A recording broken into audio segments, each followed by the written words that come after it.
in all honesty, a course about the grid should be like 16 weeks.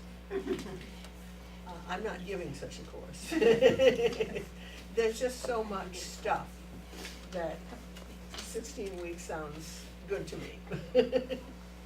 But in the meantime, here we are, and last time we talked about the physical grid, that is, electricity goes from hither to yon, and we turn lights on.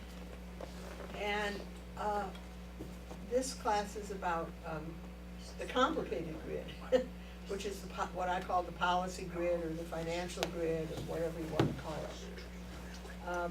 I hope I didn't intimidate everybody with the email I sent out.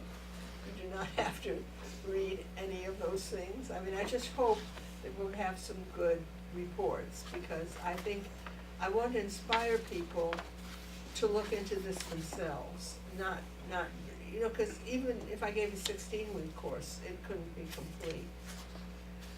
And I have here 3 books for you to look at and possibly sign up to review. And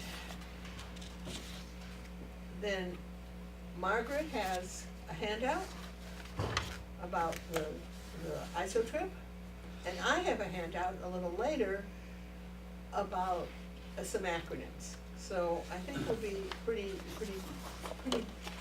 well booked here.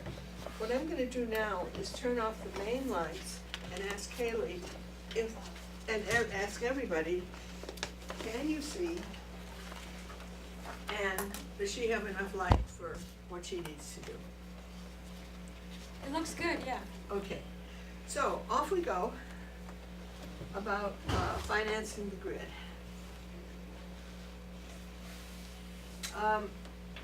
Basically, this course is really just an attempt to introduce you. Am I blocking the view for anyone? Okay. It is not, it's gonna leave everybody with unanswered questions. And I guess I've said that about 4 different times already this morning before the class started. So let me start by saying that nowadays, I'm really gonna be concentrating on what are called the RTO areas, which are regional transmission operator or independent system operator. The 2 terms are basically interchangeable. And they are a pretty new thing. They started in 1999. Before they were started, utilities were vertically integrated and cooperated in regional power pools.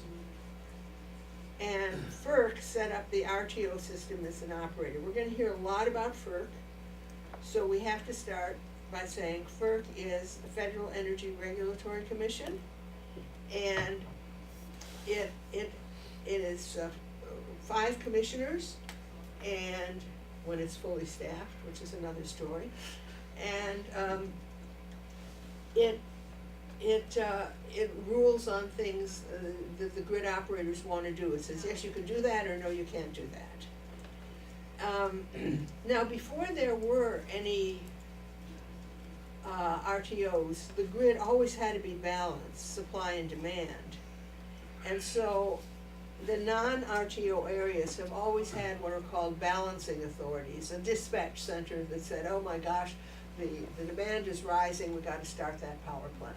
There's always been a balancing authority.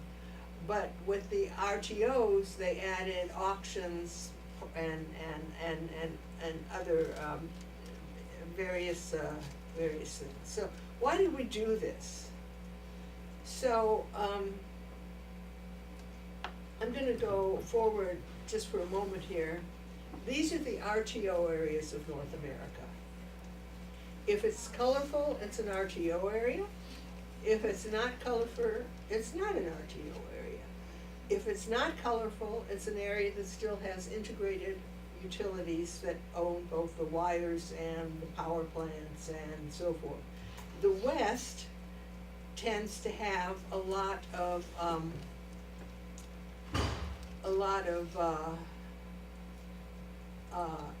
public power, okay, Bonneville Power and so forth, where it's owned in a cooperative sense. The owners and the people who buy the power, the owners and the customers are hopefully the same people. So these are the RTO areas, and you can see that New England over there is an RTO area. We're meeting with the ISO New England people. And let me just, I should probably get pointers. I'm a kind of person who should get pointers. But anyway, as we noticed before, up in the corner of Maine is actually not in our area. It's up with New Brunswick. And you should notice that, Is there an RTO in New Brunswick? no, there is not an RTO in New Brunswick. You see, it's a wide area. New Brunswick Power. New Brunswick Power, I mean, there's power supply, you can turn on a light in New Brunswick, but there's not an RTO. Then ERCOT and New York ISO, sort of California ISO too, but ERCOT and New York ISO are basically one state RTOs, where all the other RTOs are multiple states. So let me go to the previous slide. So let's look about, back in the day, the whole area was white, okay? It was all vertically integrated. And the idea was that RTOs with the auctions were gonna save money, okay? And there are reasons to believe that they would, okay? It turns out that as far as I can tell, they haven't, but there were reasons to believe that there would. And I'll get into that in a moment. So the balancing authorities with the RTOs were added to, added energy auctions and capacity auctions, and they also added, in my opinion, a very clear ability to game the system if you wanted to game the system. And then there's renewable energy credits, which really aren't about the RTOs. They're state level, and the RTOs tend to be multi-state, but the RTOs have to deal with their consequences for grid financing. And then there was the devil in the details. ISO New England has had a real struggle with winter reliability over here, and has had all kinds of winter reliability projects, and we'll get into that. So the question is, with all the rules and all, are RTOs really markets? It's not clear that they are. So here you've seen this picture. So, integrated utilities. In an integrated utility, now, everything, the owners owned everything. They owned generation, they owned transmission, whether they shared it in a power pool.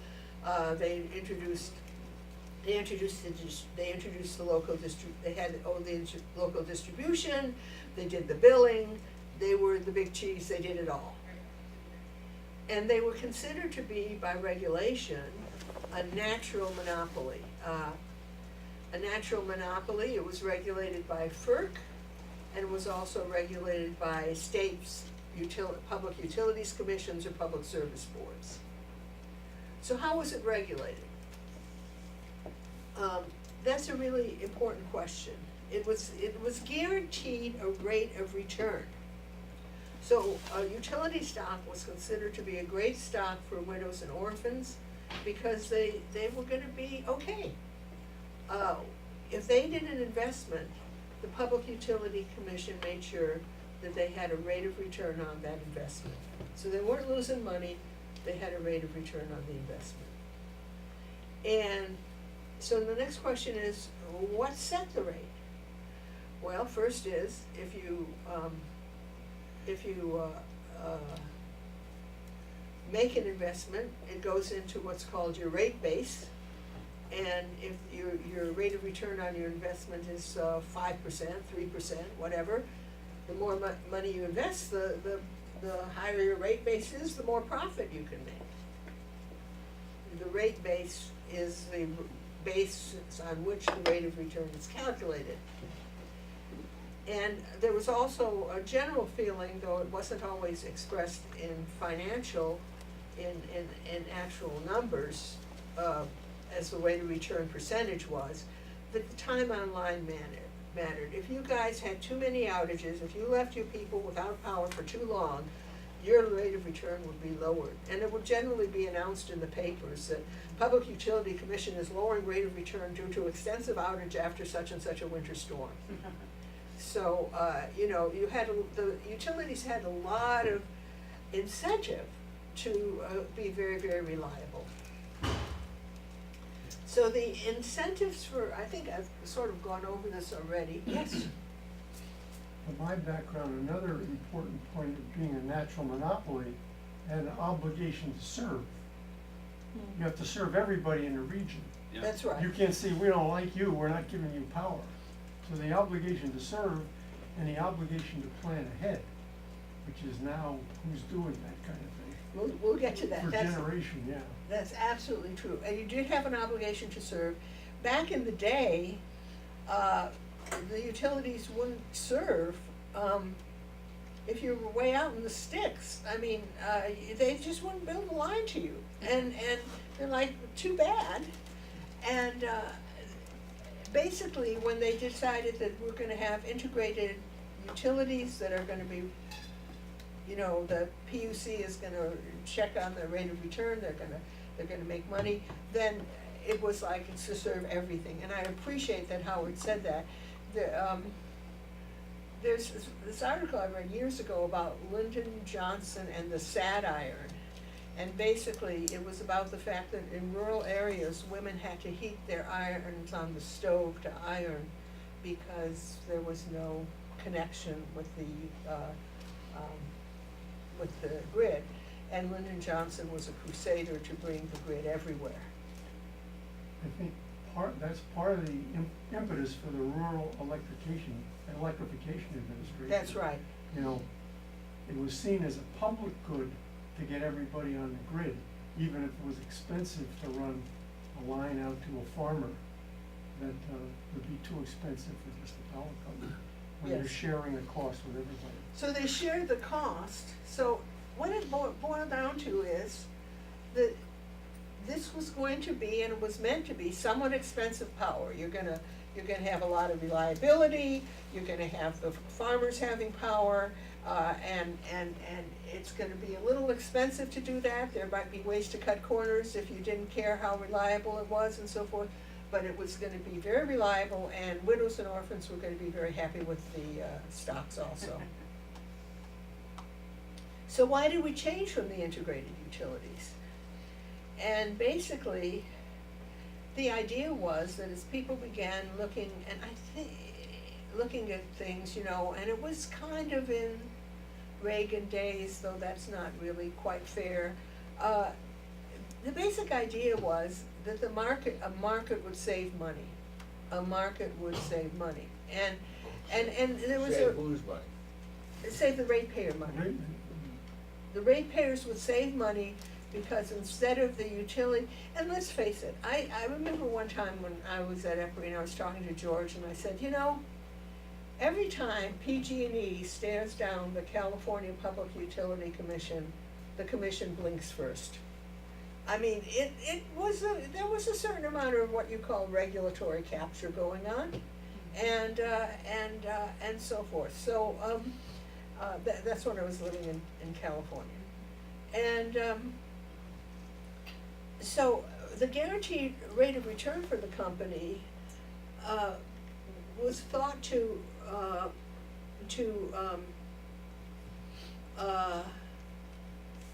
have an absolutely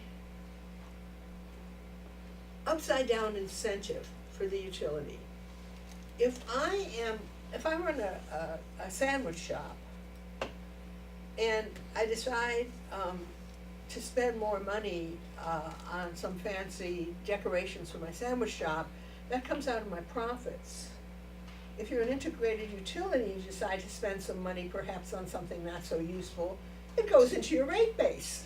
So it becomes a perverse incentive, and people thought, you know, we have got to get rid of this, we've got to do something different. Can I stick something in here? Yeah. I'm sorry, but something I picked up along the way, and it bears with technology.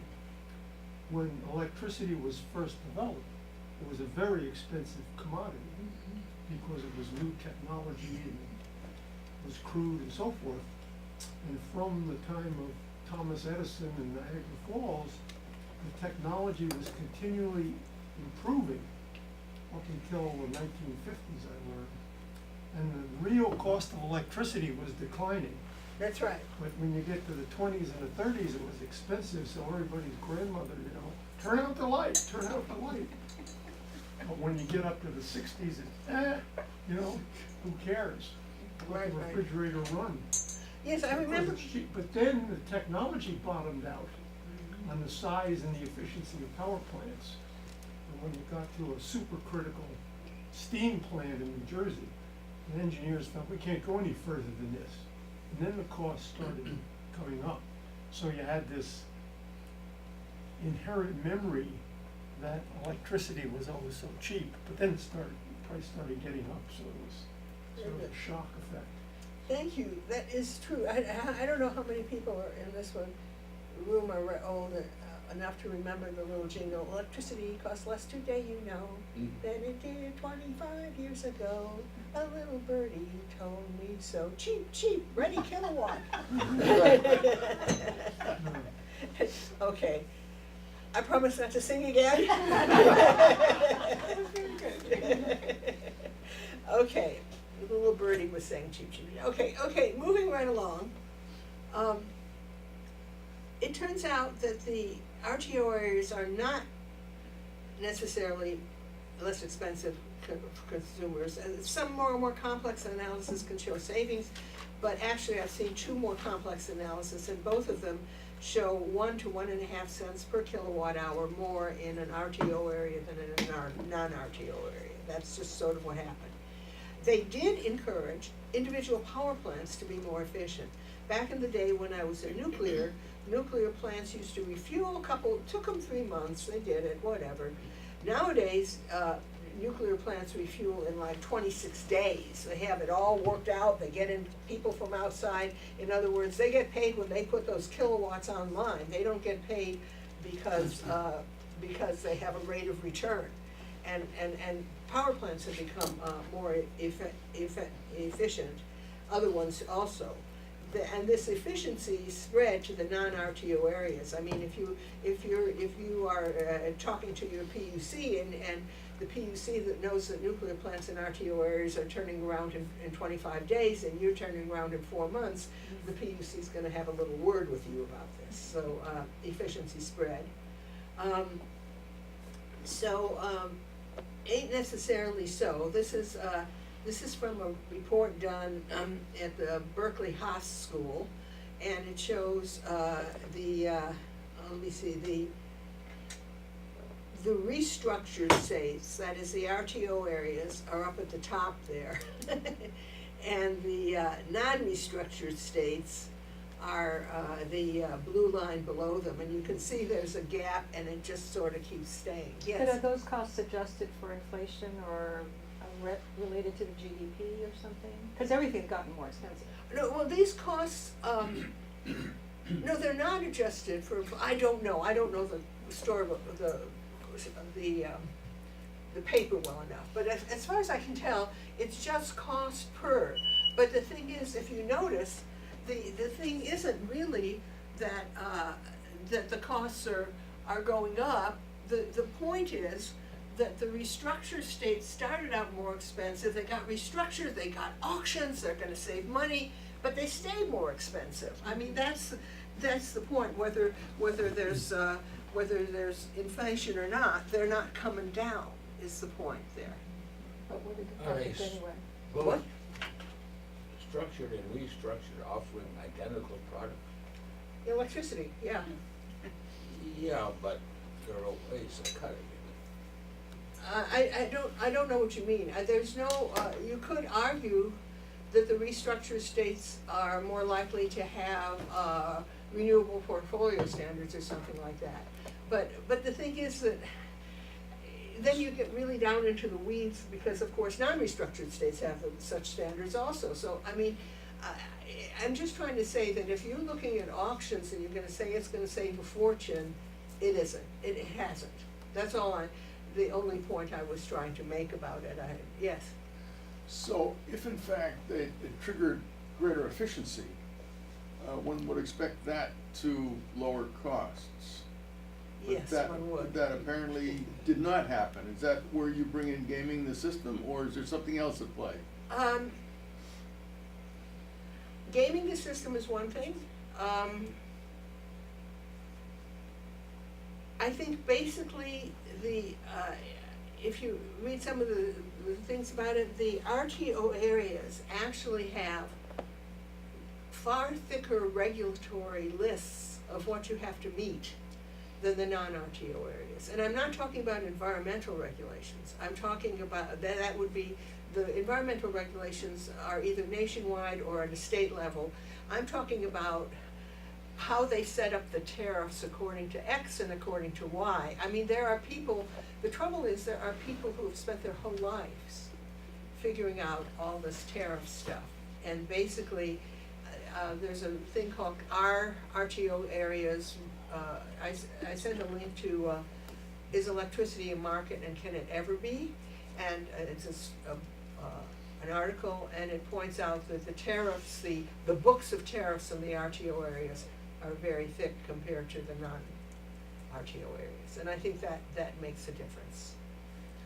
Look, I don't really have the total answer for that. I'm just saying, you know, Meredith, yes. last night on New England Cable News, New England Cable News during the business report, they had a fellow who was the liaison between the New England Power, I don't know if it was the ISO, and Canadian for bringing power here. Yes. Perhaps some of you saw that, and it was great. It went a whole half hour, and they could have gone, as he said, he could have gone 2 hours more.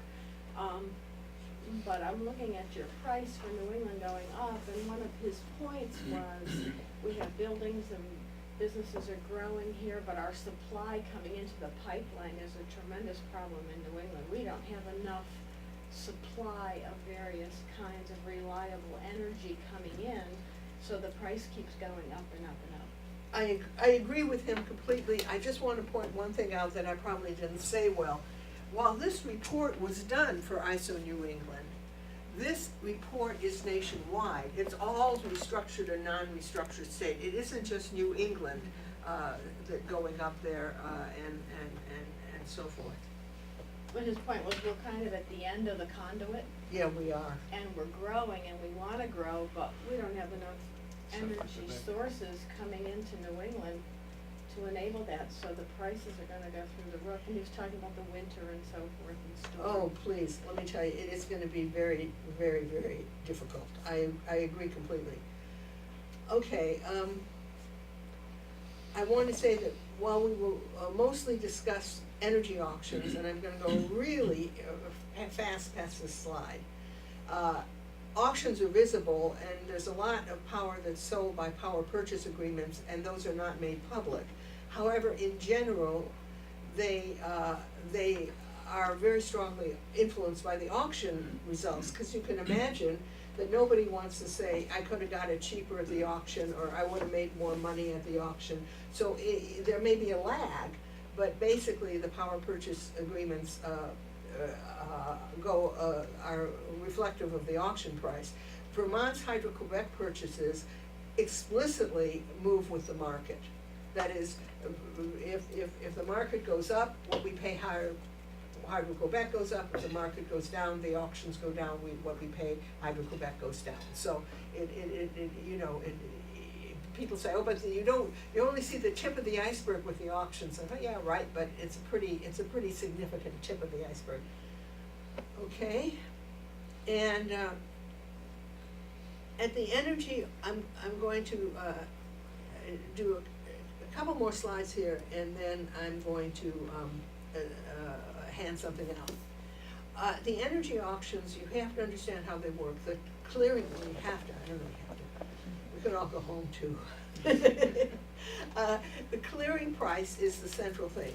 So let's say there's an RTO and it says, and the auctions are every 5 minutes, so I'm not putting megawatt hours in, it's actually megawatt 5 minutes. So, but let's say, so I'm just gonna put in megawatts. So the RTO says, I need 700 megawatts.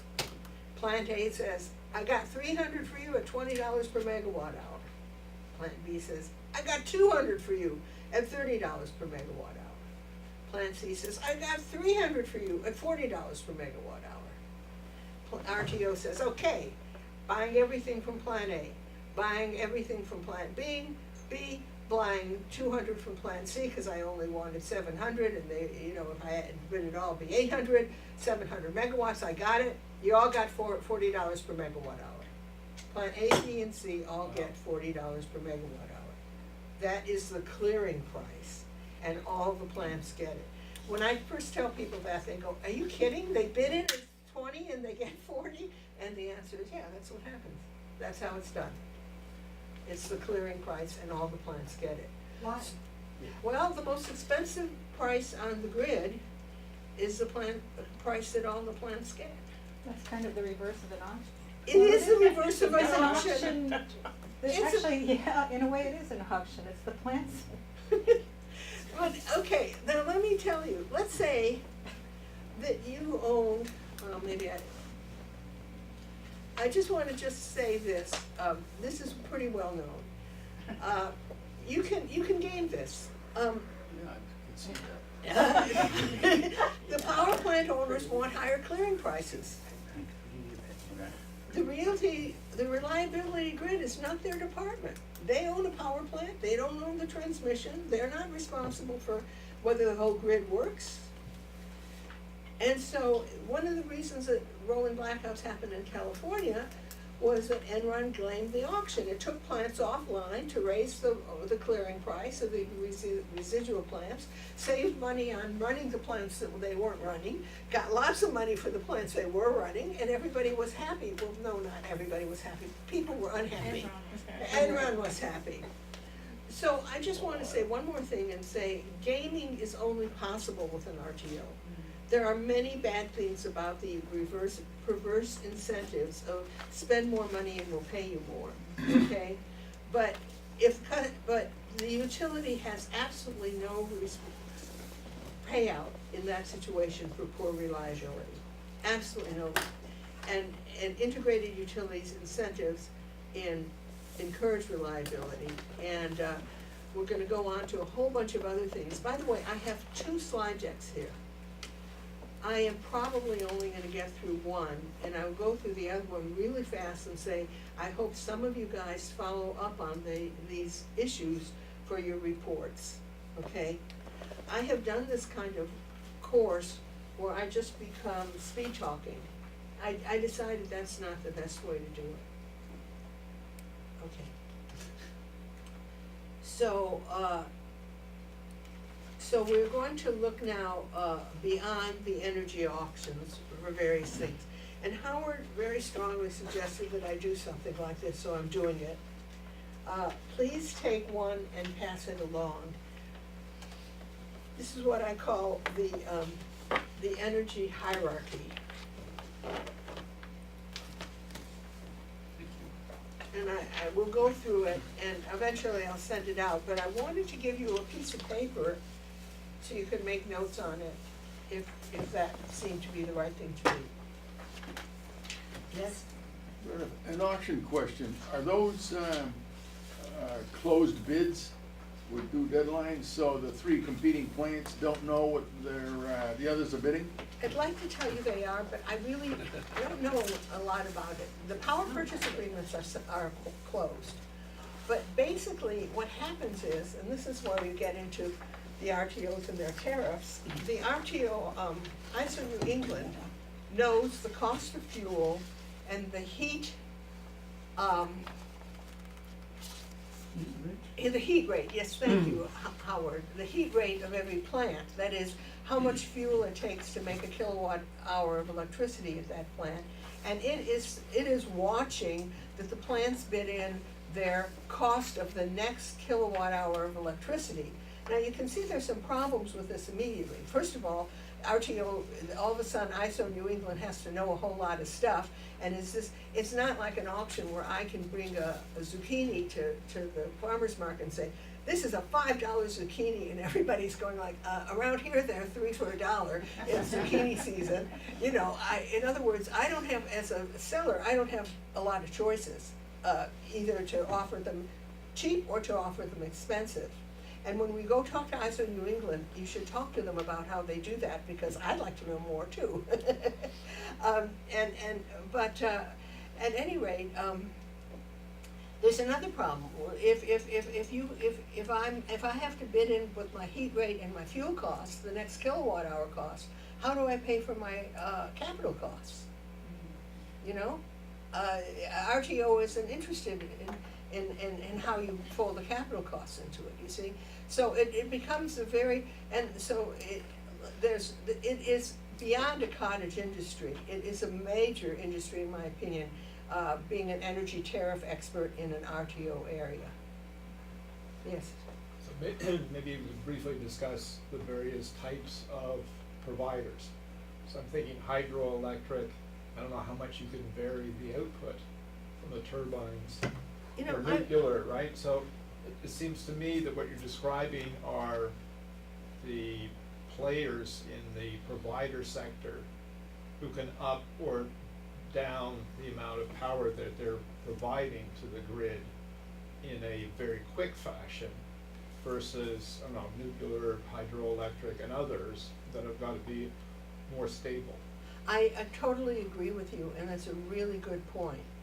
So one of the things that happens is, let's say we've got steam plants are very slow to change their output, and that's nuclear, coal, and combined cycle gas, or all have steam plants. Hydro can change quickly, and gas and single cycle gas can change quickly. The thing, so let's say it's the middle of the night, and the steam plants are running, and per extra kilowatt hour, they're very cheap.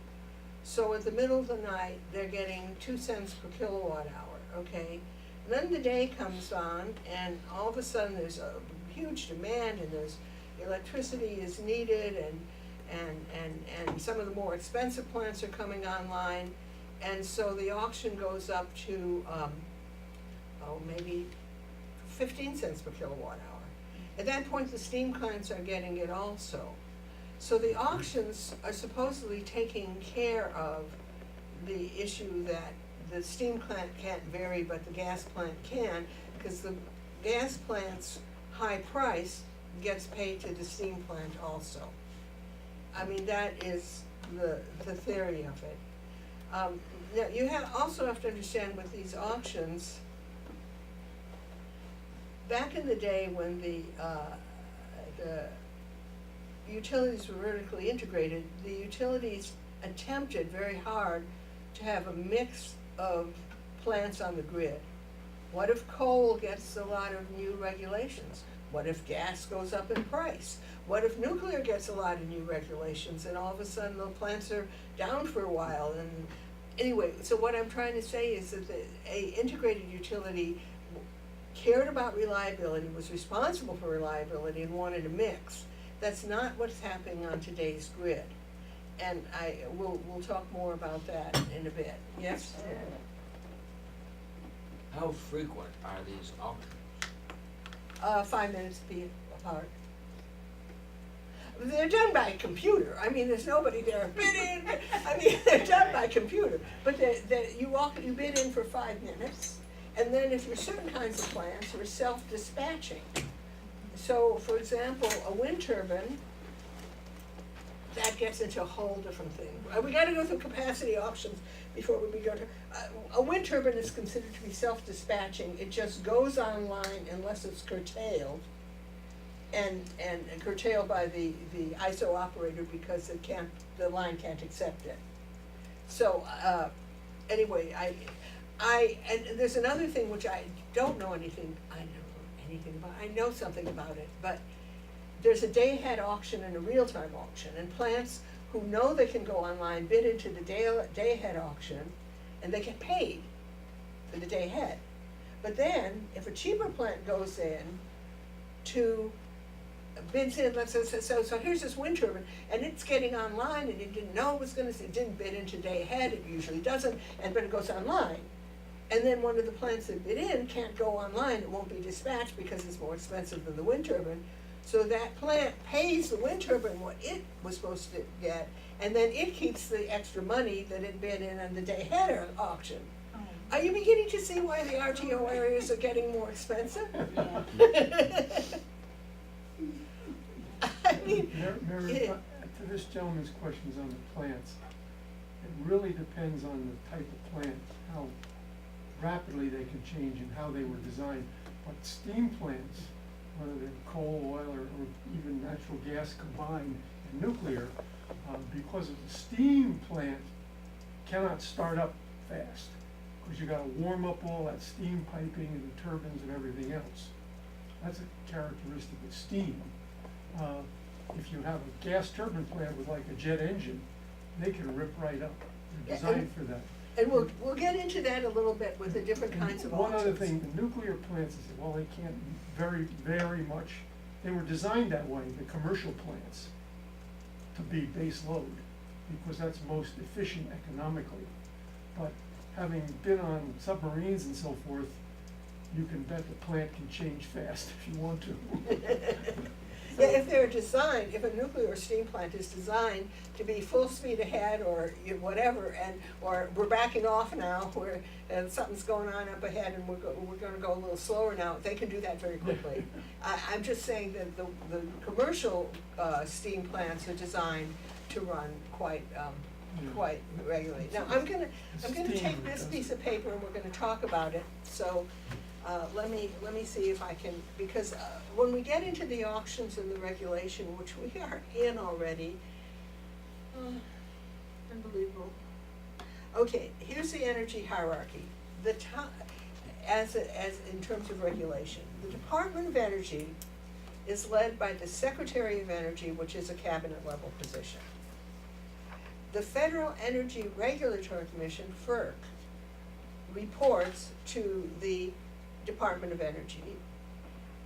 However, as we can see when recently Secretary Perry wanted them to do something about supporting steam plants, and they refused, they definitely say, yeah, that's your opinion, we're still FERC and we make the rules as we make the rules. Not, they don't report in the sense of like saluting, they report in the sense that they're, you know, FERC is led by 5 commissioners, one of whom is chairman.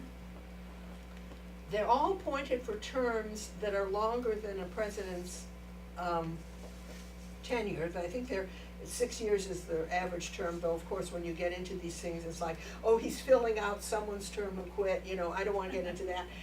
But basically, they're all appointed for terms that are longer than a president's tenure. 3 and the chair, two and the chairman are from the president's party, 2 are from the opposition party.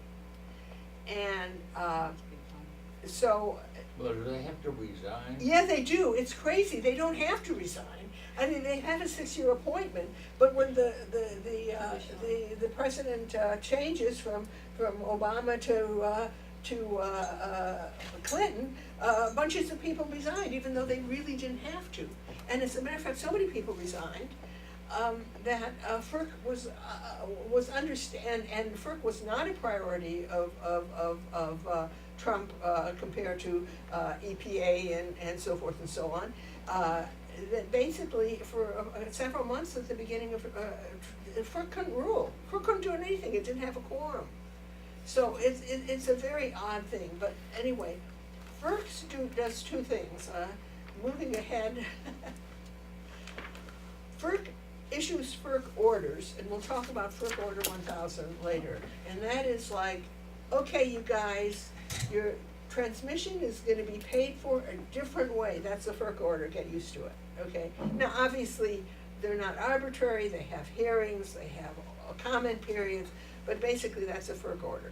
Then there's FERC rulings, And what that is that, ISO New England wants to change something about how it administers the market.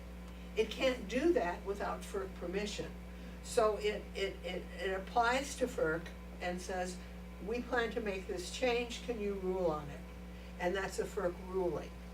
And we'll hear a lot about that. Okay, meanwhile, back at the local level, relatively local level, RTOs are power pools. Now remember I told you power pools predated RTOs so that states could share transmission, generation, and so forth, and it wasn't just at the state level. They ask FERC for rulings when they want to make a major change to their RTO or power pool rules, okay? Now, power pools and RTOs don't always get along. ISO New England and the New England Power Pool often have different ideas of what the changes should be. Now, the main thing is that the power pool, the main place of the power pool is what's called the Participants Committee, which is people who own stuff, and they also have, part of the Participants Committee is for consumers, but the consumers group, okay. Every now and again I think of the power pools this way, as two wolves and a lamb deciding what's for dinner. Okay, I don't mean to be terribly cynical, guys, but I am terribly cynical, so you gotta get used to it.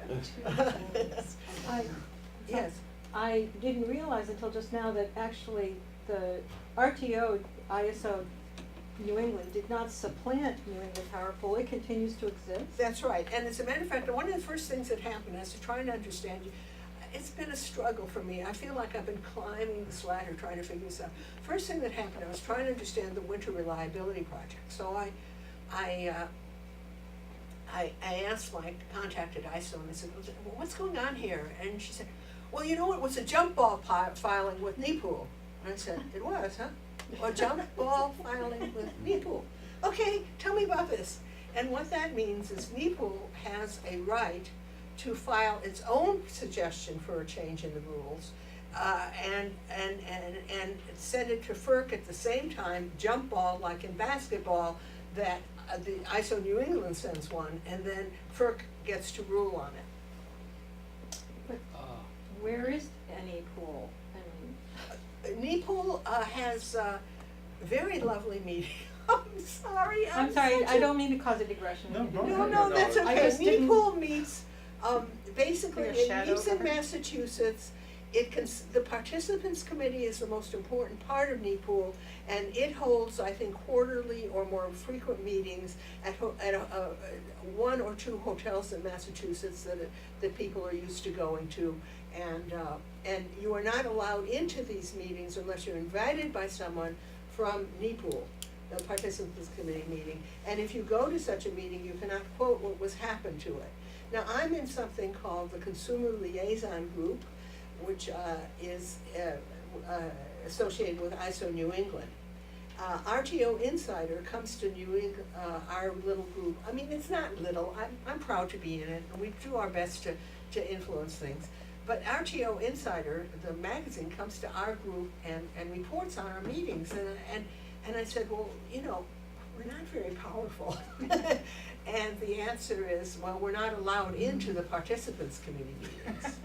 As a matter of fact, RTO Insider is suing NEPOOL right now, as we speak, to be allowed into the Participants Committee meetings. Yes? I may have missed this. Is the New England Energy Pool, is that the providers of the power? It's mostly the providers. It's also transmission companies. There's, I think, 16% of the membership of the Participants Pool is set aside for consumer companies. I mean, I really, Is it you a have trade consumer association groups. then? Consumer groups, what? I just wonder, it's a trade association? It's not a trade association. It's not it is the power pool. It is an official thing. It is an official, it isn't a. So it's a nonprofit or it's Yes, like it's a nonprofit. I mean, what I'm saying is that it's not, Okay, Just Meredith's interesting. gonna Well, zip her mouth about That could be a, yeah. participants committee. I mean, at one point, I was complaining that the consumer liaison group that I'm a member of doesn't have enough power and doesn't get to know much, and someone said to me, well, Meredith, you have just got to join the participants committee one way or another. If you just have breakfast with us, you'll know what's going on the grid. Okay. I gotta be an insider, and I'm an outsider. Oh well, life is full of stuff like that. Okay, you understand that you are getting a cynical viewpoint, and if you And thank want you for a- that. What? Thank you for that. If you want a more upbeat viewpoint, maybe after lunch or something. Okay, and then lower yet, utilities, they must meet their RTO and power pool requirements, which are basically coming down from FERC. They have to meet their state requirements, for example, renewable portfolio standards and so forth. And ratepayers are at the bottom of the pecking order, that's us. So now you know how it's done. I am going to talk for another few minutes, and then we're gonna have what will probably turn out to be a rather lengthy break, where we talk about the ISO trip, and we talk about the potential project reports, okay? So let me go a little further though. Okay, there's something called a renewable energy credit, and it transfers a lot of money. This is from the GMP website. When a renewable energy installation makes a kilowatt hour of power, it also makes something you can't see, which is a renewable energy credit, which it can sell to someone who needs to buy renewable energy credits. That someone might be a utility in a state which has mandated that thou shalt use 40% renewable energy. That utility isn't running around building wind turbines. It's buying renewable energy credits from power plant. Now, for a long time, Vermont was the twice sold state. That is, we use the renewable energy as a credit for our own renewable energy standards, not portfolio. And then we sold the credits out of state, so they met some other states' renewable energy portfolio requirements. So we counted it twice. Now GMP is very proud that they're not counting it twice, so I'm gonna show you two pictures. And I want you to notice, these are quotes from the GMP website, that GMP selling RECs results in approximately 30 million in direct savings for customers of GMP. So the RECs are not a small business, okay? And in my opinion also, the RECs are rather misleading, in the sense that I can own a restaurant and I can buy some RECs. And I can buy all the RECs I need for my restaurant 24/7. Now the RECs, they don't come with a timestamp. In other words, I'm buying RECs, but that doesn't mean that renewable energy is being put on the grid when my restaurant needs it. It means that I've bought the equivalent. So somebody says, see, that restaurant's running on 100% renewable, we all can. Well, not necessarily, you see. This is what I call the policy grid instead of the real grid. Okay, and we're never gonna have lunch a snack at this point. There's some beautiful snacks. So GMP has this on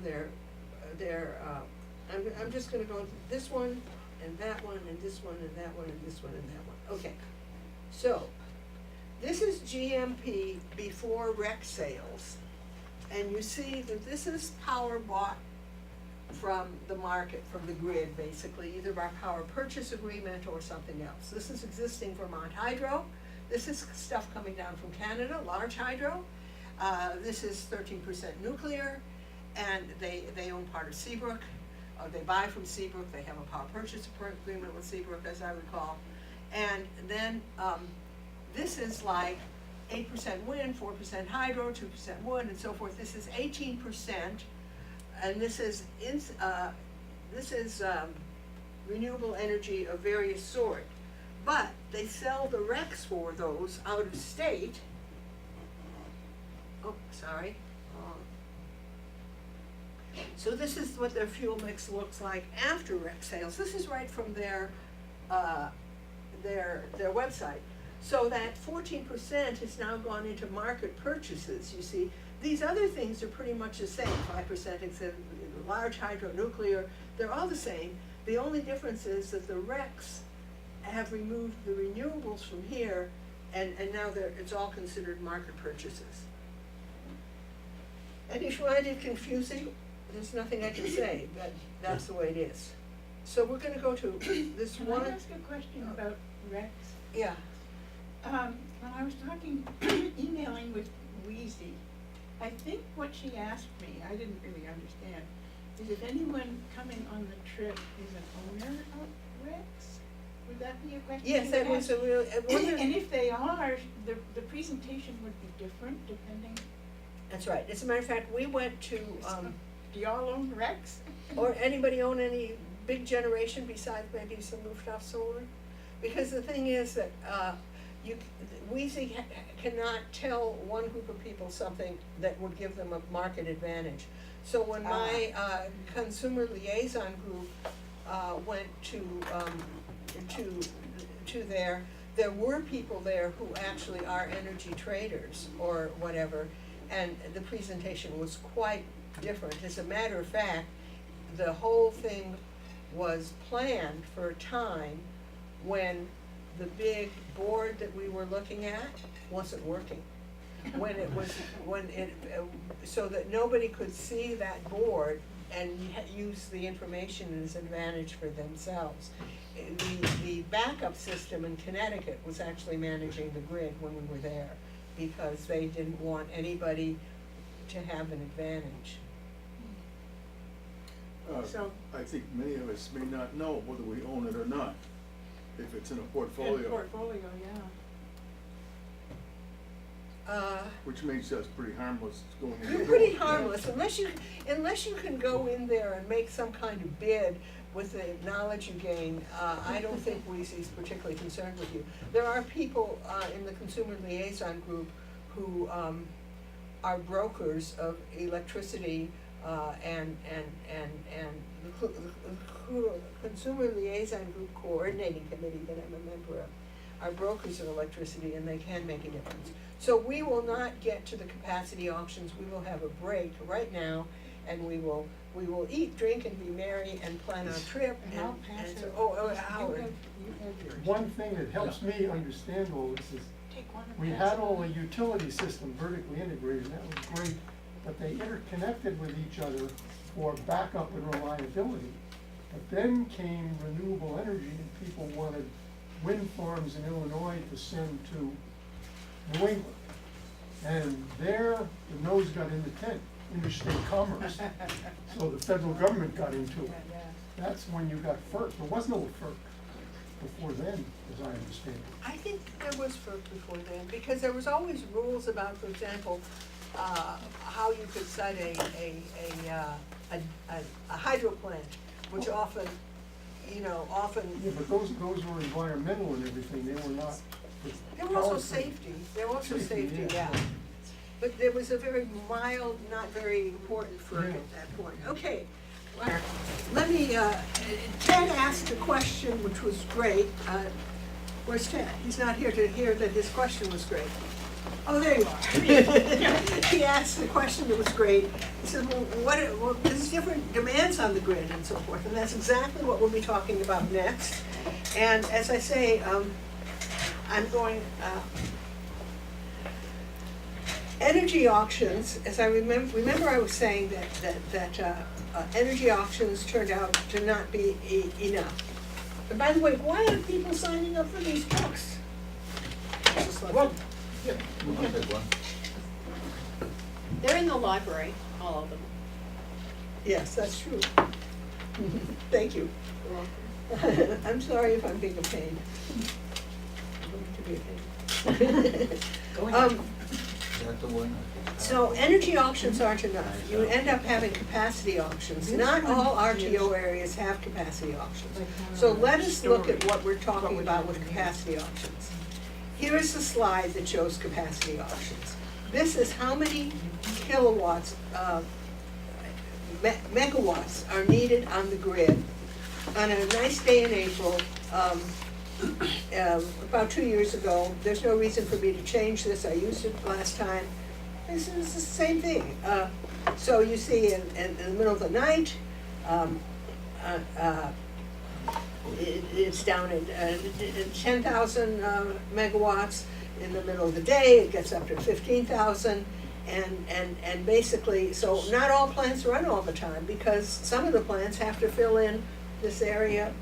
You know, so the part you can't see, that is the part under this 10K number, that's what people call base load. That's what's running all the time. That's what keeps, you know, everything going all the time. And then this is like a demand, which varies during the day. The markings aren't shown on this. I'm sorry, my fault. But this is 2 in the afternoon on a particular day. So what has to happen then is that we have to have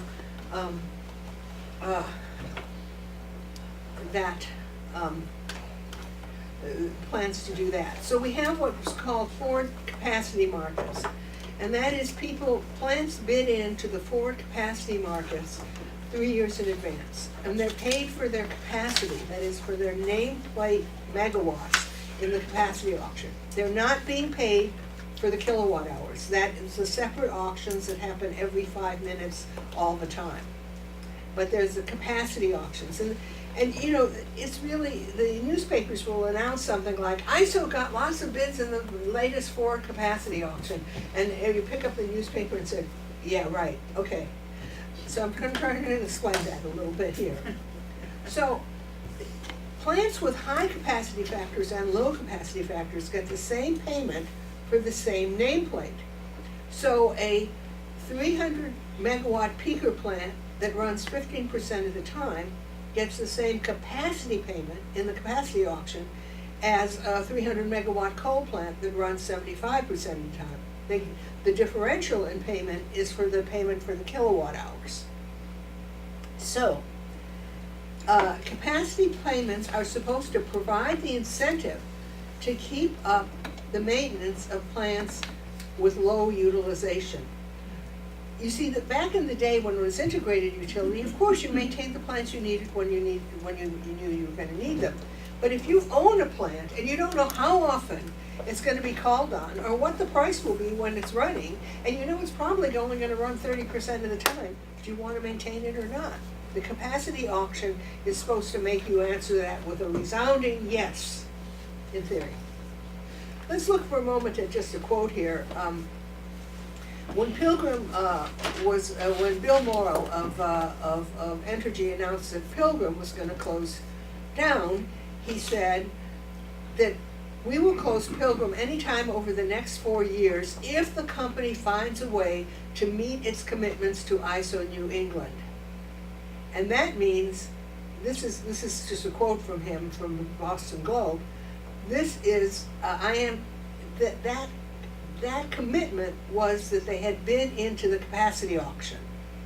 And so they were obligated to provide that capacity unless they could find another power plant that they would buy the capacity requirement from them and be paid the capacity auction price that they got. So they were trying to get out of the capacity auction thing. So the forward capacity auction takes place 3 years in advance, and it's very confusing because it's a comfort of numbers, how the auctions work. They bid in 3 years in advance, they bid in nameplate capacity. Once again, there's a clearing price, okay? You bid in 10 and I bid in 20, and if the clearing price is 20, we both get 20. And when are these, how often are these? Every year they're held for the 3 years ahead of time. So it's like an open.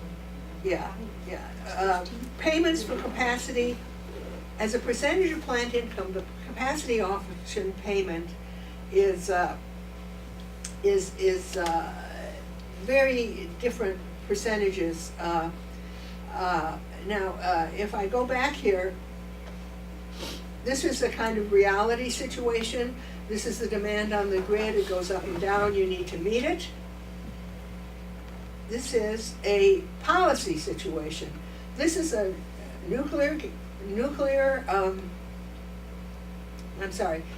a natural gas, oil, gas turbine, okay? And this is, oh my gosh, I'm getting confused here.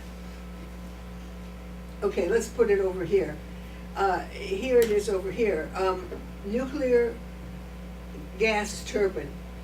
The little brown area is what it's gonna be paid for energy. A percentage, 100% is what it gets paid overall, okay?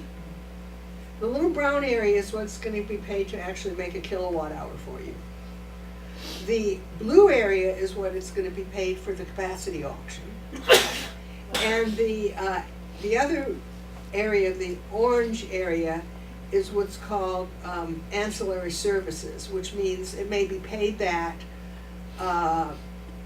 for keeping the spinning reserve for when the grid needs power quickly. That's one ancillary service. If you have to keep it spinning but you're not selling anything, you gotta be paid for it. And so that's the ancillary service.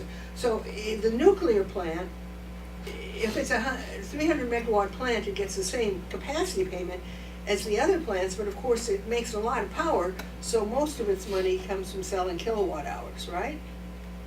So a combined cycle plant makes more than 50% of its money. A coal plant makes more than 50% of its money from selling kilowatt hours. The natural gas gas turbine, the simple plants are making a high percentage from capacity. This is a picture that I used that Entergy put together around the time that they were shutting down Pilgrim.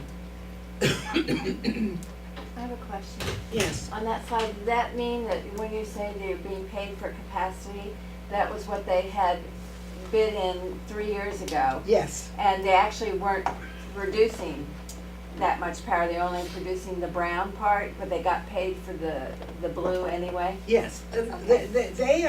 They produce power only sometimes. Mhm. And so most of their payment comes from the capacity payment. The capacity payment is designed to make it an incentive for them to keep their plant up, Mhm.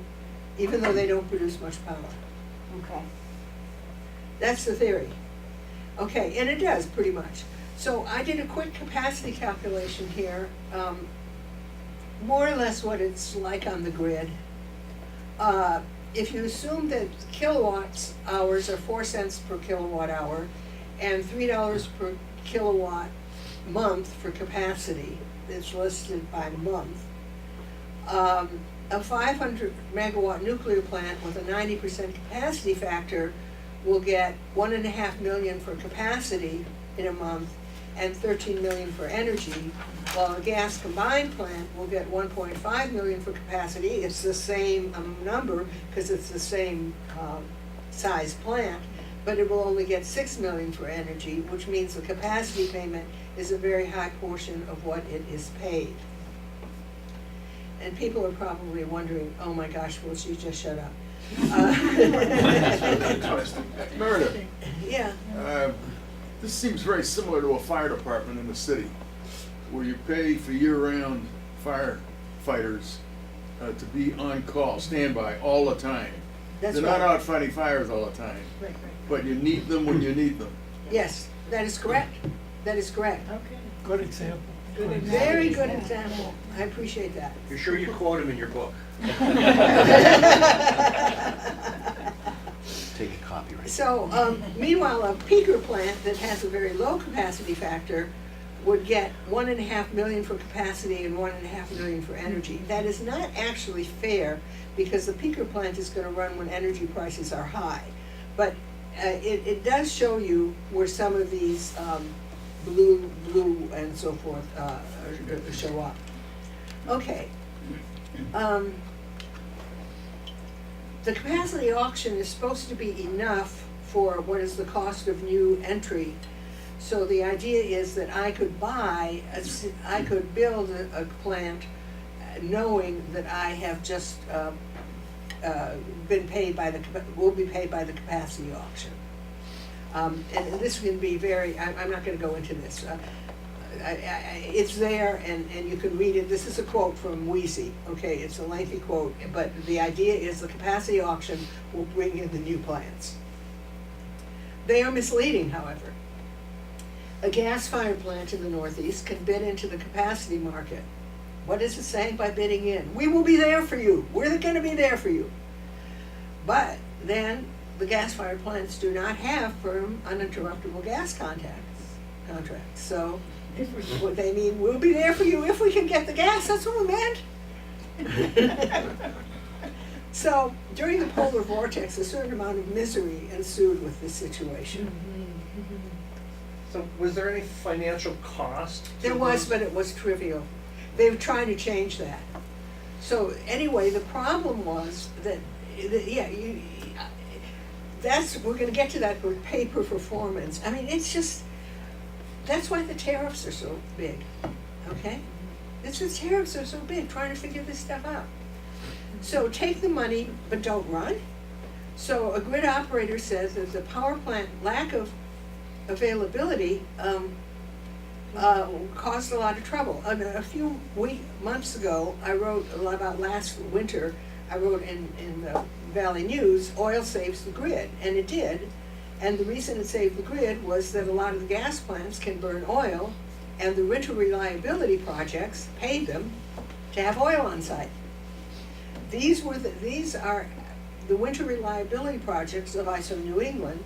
Basically said, we will pay for storage of oil or compressed natural gas or whatever you can keep on site that you can burn when you can't get gas, and we will pay for it. And this is the winter reliability project. FERC got very Is upset that at this. strictly local to New England? This is local to New England. It's ISO New England's winter reliability projects.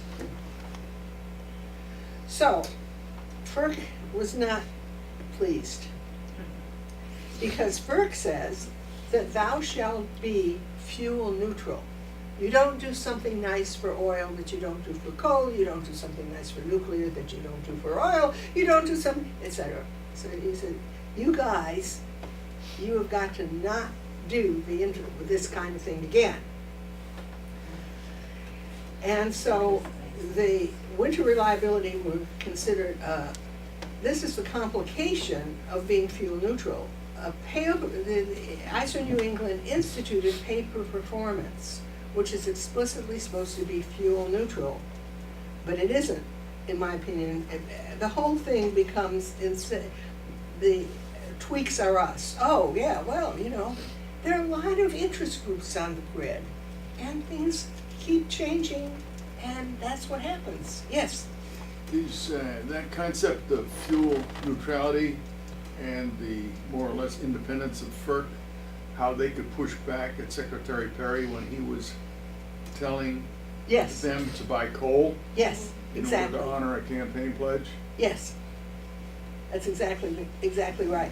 And the thing is, if you pardon me saying so, he could have probably gotten that done, but he was very heavy-handed about how he went about it.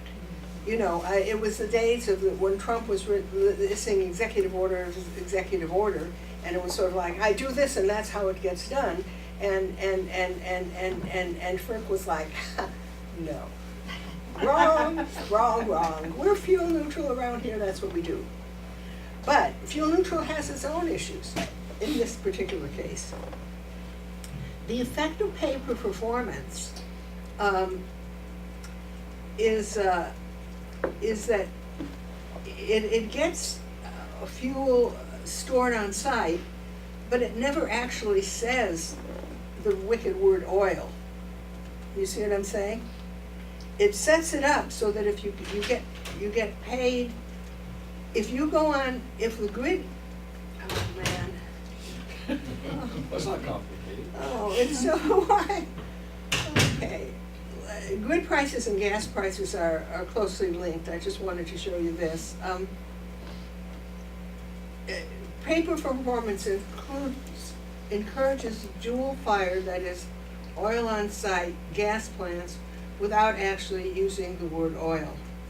Now, I want to say that technically speaking, paper performance also pays for negawatts. That is, it pays for demand resources, which means that you have a factory, and when the grid is stressed, they can shut you off, and you get paid in advance for the fact that you have volunteered to shut your factory down when the grid is stressed. Okay. The thing is that there's a lot of people who are willing to be paid to keep fuel on site. There's not that many who have volunteered for the demand resources to be shut off from power when it's really cold out and the grid is stressed. And basically, I did a study, it's in my book and it isn't here, but basically, you could look it up on ISO New England. ISO New England may spend $20 million in a winter for paper performance, of which a whole $30,000 goes to demand resources. And it's not because ISO doesn't want demand resources, it's just that when you get right down to it, Joe will keep fuel on site and knows how much this is going to cost him, but people are uncertain about what the real cost is of not having your, that's my opinion anyway. Yes? When you say dual fueled gas fired, are those separate instruments? Or No, can they what it change means the is nozzle, or how does it work? They change the nozzle, basically. They do? Yeah, or they co-fire. They throw in some gas with some oil. I don't really know the exact specifics. But it's basically the same combustion chamber. It's the same machine. It's the same machine. It can just take atomized oil, or it can take gas, or it can take a mixture. And it makes steam. No, it doesn't make steam. Oh, These no, it are. runs a turbine. It turns the turbine. The reason these are fast starting is that it's basically an internal combustion system like your car. And the working fluid is not steam. The working fluid is the combustion gases, just as it is in your car. And that's why, so if a power plant is a boiler here, steam here, turns turbine here, while a gas turbine is combustion is happening and the gases are going out and turning the turbine.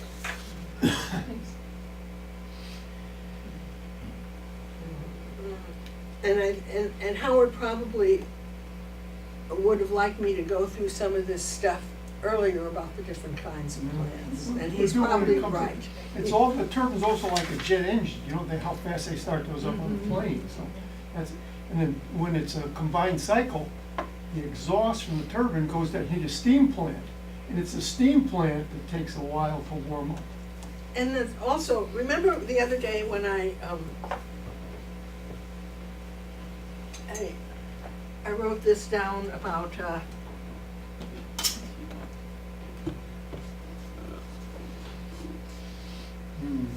Yes. Right, as efficiency. right. Okay, well, forget it, I'm not gonna spell it right.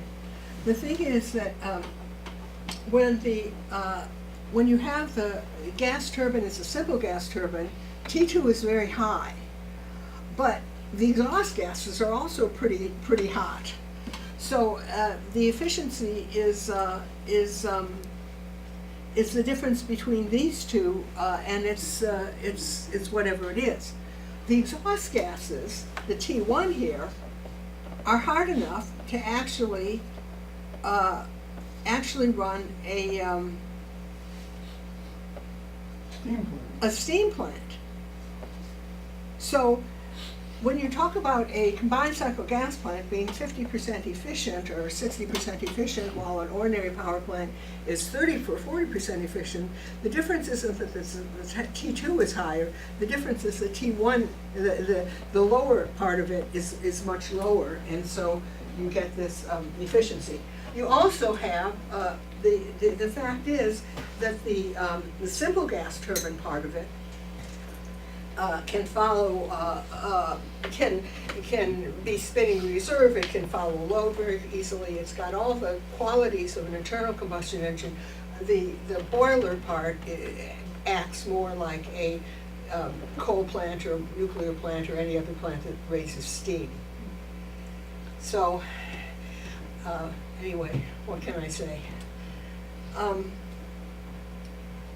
The effective paper performance is to have a new generation of dual-fueled plants being built.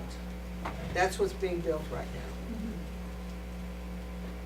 And it actually, to some extent, because they're so busy being fuel neutral, they actually have a certain prejudice of steam plants, because usually the steam plants would be running anyway in a grid stress situation.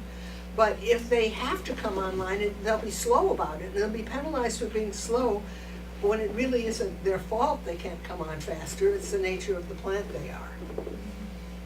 So how many plants are actually being built in New England right now? I don't know, maybe 4, 5. Ask that when you're there, because they know. They absolutely know the ones that have been in. But I remember one time they were very pleased that they had 3 new gas-fired plants being. But you understand, somebody's going to say, we don't want more gas-fired plants, we're too dependent on it. But you see, everything's sort of set up. What can I say? What do they want? If they I don't know want what gas? they want. They don't know what they want. I'm just trying to They say, want perfection. perfection would be good. Immaculate power. Feels good. Wouldn't that be nice? Okay, okay, I'm trying to get into this a little bit. My previous slide, which you'll see when I put it online, is about how prices are set and the cost of the next kilowatt hour and how the capacity auction is supposed to make up for that and all that. So, then there's this thing about bidding negative, and okay, let's say there's a renewable plant and it's going online, and a renewable plant will make a REC, which it can sell for every kilowatt hour it produces. It will also, depending on the kind of plant, a wind turbine will get a production tax credit of 2.5 cents or so for every kilowatt hour it produces.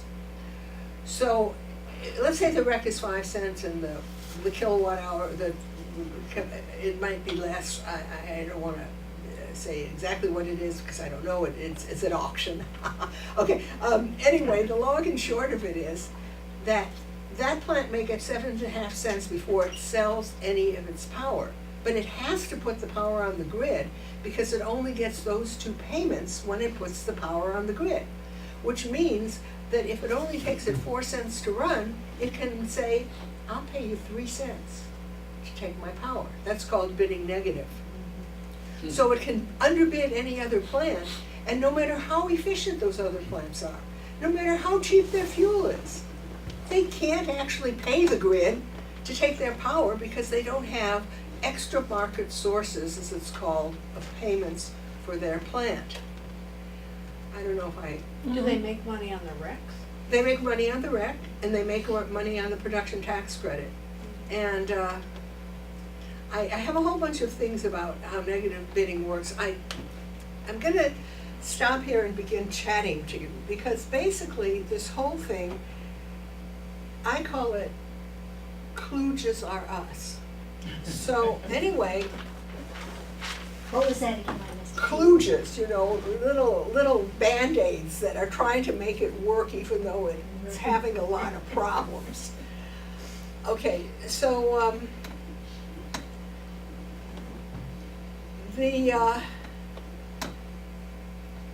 the problem has come up. Okay, let's look at these capacity auctions, and I hope I can make sense of this, but here we go. It's going on the grid right now, and I asked a question about it at a meeting, and they said, Meredith, this is too technical for this meeting. I said, okay. What can I do? Okay, so what happens is that if you're a wind turbine, what are you gonna do about the capacity markets? Now, the wind turbines, the idea of a capacity market is, I'll be there for you. You want me, I'm on. But nobody can control the wind. So more and more wind turbines are built, and they don't have, how do they bid into the capacity market? And so of course they're getting annoyed that the capacity market is paying money to plants, but not to me, okay? So anyway, it turns out that there have been studies, academic studies of what's called the capacity value of a wind turbine. That is, not its nameplate capacity, but what it could legitimately bid in. And really, in a way, a market is working about that, because the wind turbine is thinking to itself, okay, if I bid in a fifth of my capacity, then when I get paid, that'll be nice. And if I don't get paid, I won't lose that much. So it's gonna be good. I'm gonna bid in and so forth. And of course, it can bid in very cheap. It can bid in very inexpensively, because it's getting all these extra payments. It doesn't really need the capacity payment. It's getting the rec payment. It's getting the production tax credit. Okay, I'm winding up to something that gets really complicated here. So what happened was that ISO New England, faced with wind turbines getting capacity payments by bidding in very inexpensively, gas turbines getting annoyed at this, because if you remember, the whole idea of the capacity payment was to be a backstop for a plant that couldn't run all the time but needed to be kept in good shape to run, okay? So, ISO New England appealed to FERC and got a rule called MOPR. Oh, I'm gonna have to go to a different slide deck to explain it. But basically, it's a rule that says, when you're preparing a capacity bid, you're not allowed to consider extra market sources of income. So you can't just bid half a cent because you're getting paid all these other things. Well, that was the MOPR rule. So then the wind turbines are like, yeah. I don't know, I wasn't watching them, but I'm sure that that's what they said. So the next thing that happened is that the MOPR was amended by a rule called Casper, which is that basically that after the first capacity market, at which you are not allowed to bid in, to take into account extra market sources of payments, there'll be a second capacity auction in which you are, but it'll be smaller and it won't be, I don't understand it, but MOPR and Casper are, MOPR came first and Casper came later. And this is the kind of situation that means that the new,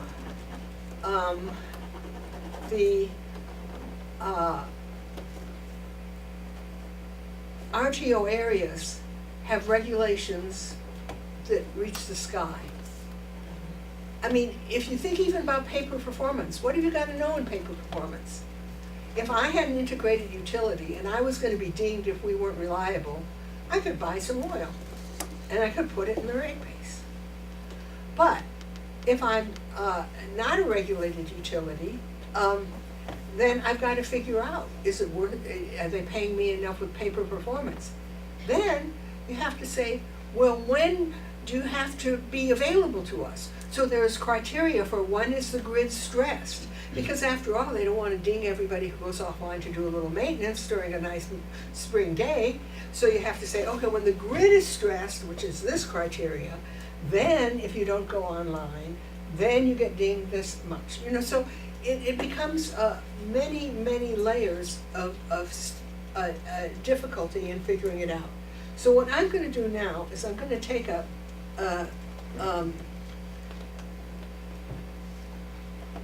let me just look at one other thing. Is it a market? ISO New England controls what different power plants can bid into the system and does independent assessment across. let me explain that low prices on the grid don't necessarily mean low prices to the consumer. So let's say this wind turbine is bidding in negative. That brings down the whole price on the grid. So you think, oh, this is great, this is great. Somebody's paying for that rec. It's a utility paying for that rec, and that utility payment for that rec is gonna go into your bill. So it's not like there's some free stuff happening. It means that instead of being in your bill in a section called payment for power, it's gonna be in a section of your bill called overhead for the distribution company. Because the distribution company is under some legal mandate to buy a certain percentage of renewables, so it's bought these RECs, so it's into the distribution company's overhead, so you get to pay it there. And so someone will go and say, I love renewables because you, look at how low the price on the grid has gone with renewables. And I'm like, yeah, but the price to the consumer hasn't gone low, because it's just a cost shift. Okay, so what I'm gonna do now is I'm gonna take a minute here to try and see if I can figure out how to get you a little more about Casper. And, cause that's in my second, okay, what am I gonna do here? How do I get out of here, guys? End show. There's a little note there. Tells me I can end the show. I like it. I like it, yeah. Okay. Okay, now what I can do here, and I hope this isn't gonna be, while I'm doing this, can I ask, are people interested in doing the different participant reports, or does it all look a little too overwhelming? I'm a little worried about it. How many people are doing participant reports? I thought about it. Okay. I'm thinking about it. Looks four. Four is Probably all you good. can do. And the other thing is that you can just see an article in the paper, or you were telling me about a video you watched recently? Last night on Last night? television. You can just find that video and give a report on what it means. I mean, what I have written doesn't mean this is what, you find what you want to know, and so forth. Let me see if I can. And I do hope some of you will watch the Christine Halquist thing. I really hope so.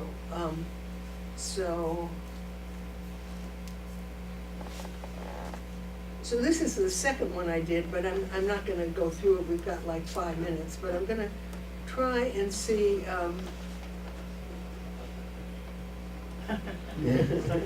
Yeah, the duck.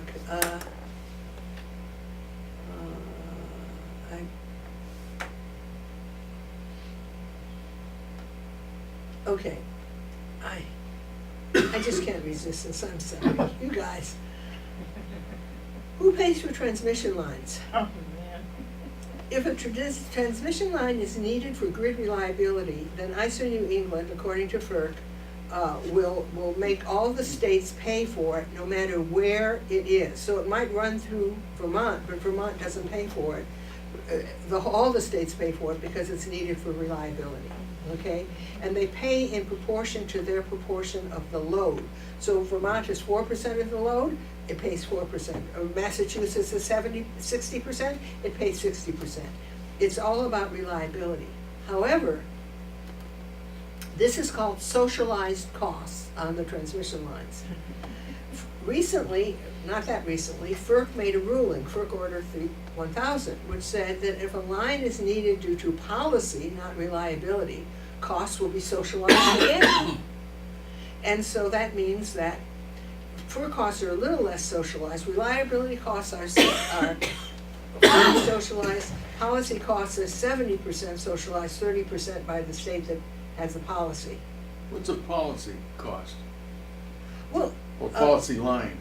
okay, I've got an example here. Connecticut wants access to a main wind power. Connecticut has a renewable portfolio standard. Should Vermont have to pay for a transmission line? It's not needed for reliability of the grid, but it's a state policy.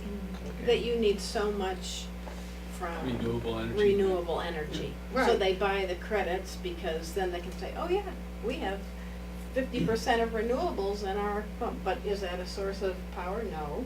But then sometimes they It's just want a a source wreck. of power and they decide they're gonna run a line from Maine, okay? So it's the running of lines for the benefit of someone other than the local.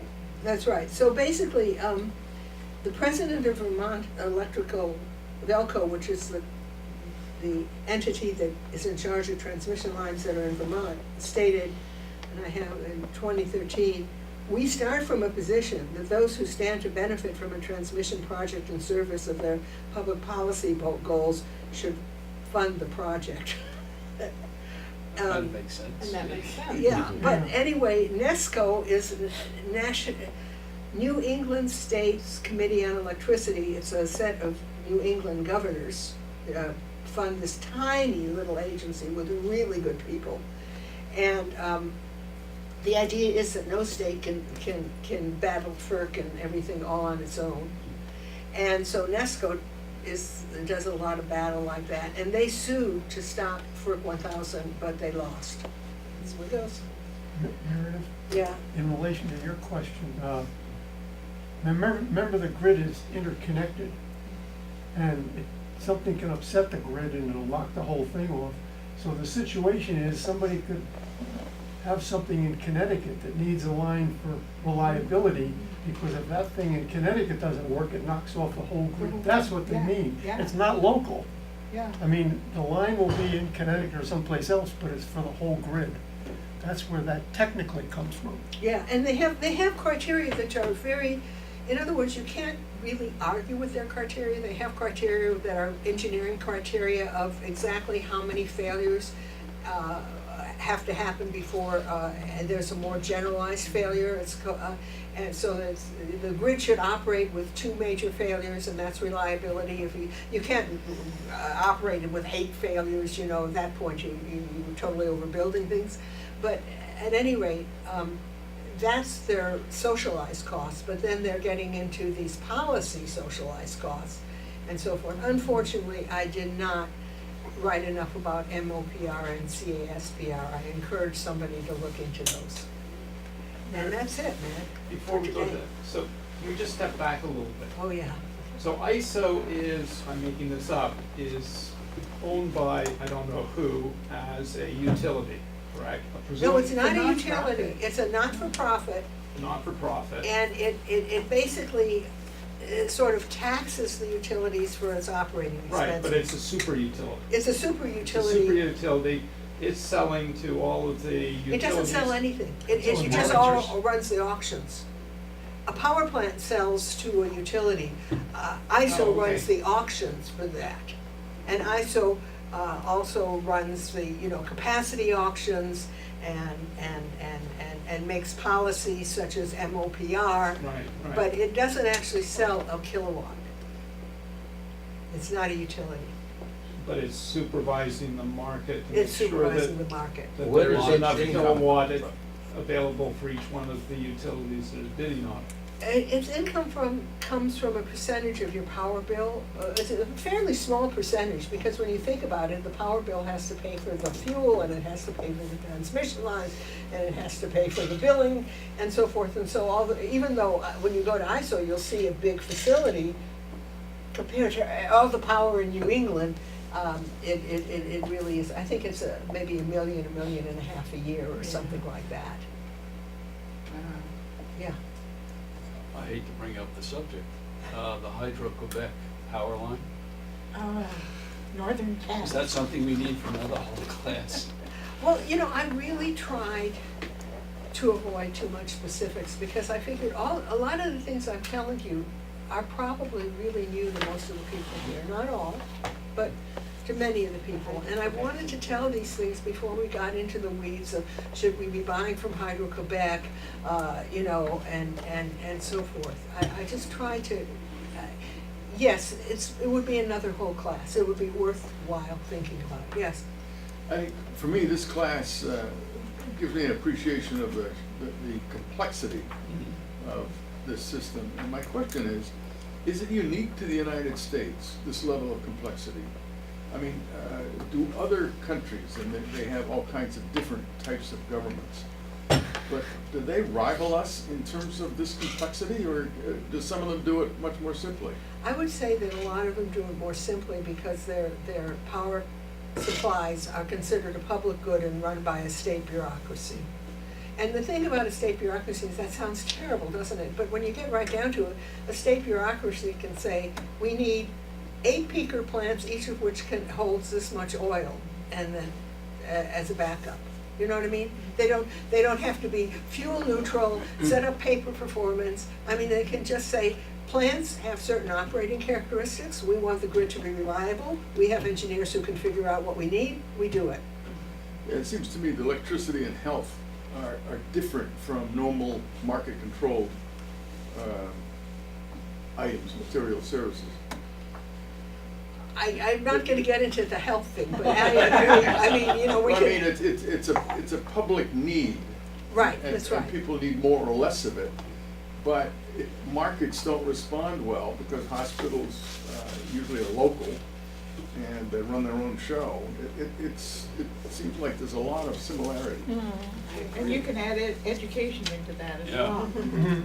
There are certain things, and I would say electricity is definitely one of them, where it's a public good and putting some engineers in charge of how to do the public good best seems like a good idea to me.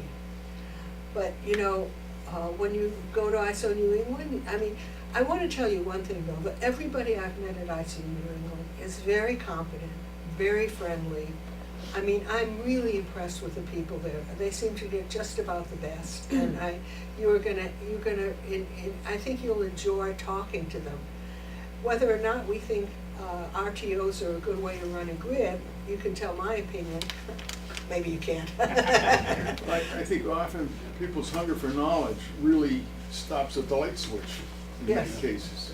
If the lights go on, they just Everything's depend on fine. others to do it, and they don't want to get into the weeds. Yeah, let me just say another thing that I wanted to do about this course, is that everybody has their opinion on power plants. I love nuclear, I hate coal, I love solar, I hate nuclear. We all have our opinions on power plants. Nobody, if I came into this class at the beginning of it, with maybe 2 exceptions, I could say, do you think FERC 1000 was a good idea? Do you think NESCO was right to sue? And everyone would go like, huh? You know, and I think it's important to know that part of it too.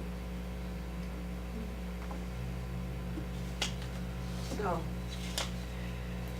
well, I'm done. I'm gonna put both these things on the thing. Oh, Ted, did you have a question that I was cutting off? I didn't mean to. Well, I think you answered part of it. ISO's income comes from ratepayers, Yes. basically. And what incentive does ISO have to operate efficiently and at least cost? Let me point out, I wasn't gonna do this till after the meeting, because I didn't want you guys to go in with a bad attitude, but there is a video showing this guy talking to ISO New England about their salaries, and pointing out that the salaries tend to be higher than those in other ISOs. Significant, anyway, so, but. They live in New England. Well, if they get a percentage of the power bills, our power Yeah. bills are higher. Yeah, well, no, really, no, there aren't, it's hard to figure out what their incentives are to be, but really, the people really do their best with a situation. They're not able to govern the grid. There's no way they can govern the grid. And so they're doing their best they can, making up paper performance and MOPR and CASPR, and I mean, it goes on and on. But the things that are messy about it are the legal things, the regulations. This isn't really about that we don't have, we don't have engineers who can run a power plant. No, it's about Well, I guess, I think it's time to call this class a halt. we, Kaylee, thank you so much. Are we Yeah, no learning these problem. next week?